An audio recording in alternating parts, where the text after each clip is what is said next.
26 जानेवारी 2026 रोजी कोपरगाव तालुका विद्यार्थी सहाय्यक समिती संस्थेच्या वतीने नामदेवराव परजणे पाटील लॉ कॉलेज येथे 77व्या प्रजासत्ताक दिनानिमित्त सेवानिवृत्त पोलीस हेड कॉन्स्टेबल मोहनराव अनभुले यांचे हस्ते ध्वजारोहण करण्यात आले।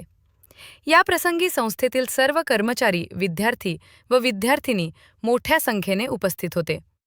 कार्यक्रमास प्रमुख पाहुणे मोहनराव अनभुले, कार्यक्रमाचे अध्यक्षस्थानी सेक्रेटरी प्राध्यापक श्री राजेंद्र साळुंके सर, लॉ कॉलेजचे प्राचार्य नामदेव उबाळे सर, नर्सिंग कॉलेजच्या प्राचार्या विजया थोरे मॅडम, रामदास कांदरकर सर, श्री चक्रधर स्वामी ITI कॉलेजचे प्राचार्य वाकचौरे सर, तसेच श्री चक्रधर स्वामी माध्यमिक शाळेच्या मुख्याध्यापिका वंदना मराठे मॅडम, श्री चक्रधर स्वामी प्राथमिक शाळेच्या मुख्याध्यापिका सुवर्णा मठपती मॅडम यांची प्रमुख उपस्थिती होती।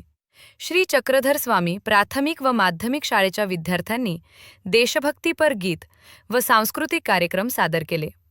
सर्व उपस्थित मान्यवरांनी व विद्यार्थ्यांनी साक्षरतेसाठी प्रचार व प्रसार करण्याची शपथ घेतली। कार्यक्रमाच्या शेवटी नामदेवराव परजणे पाटील लॉ कॉलेजचे प्राचार्य नामदेव उबाळे सर यांनी उपस्थित मान्यवर, शिक्षक, विद्यार्थी व पालकांचे आभार मानले। कार्यक्रमाचे सूत्रसंचालन चक्रधर स्वामी महाविद्यालयाचे वारुळे सर यांनी केले। ऑस्कर न्यूजसाठी रेणुका ढमालेसह अनिकेत।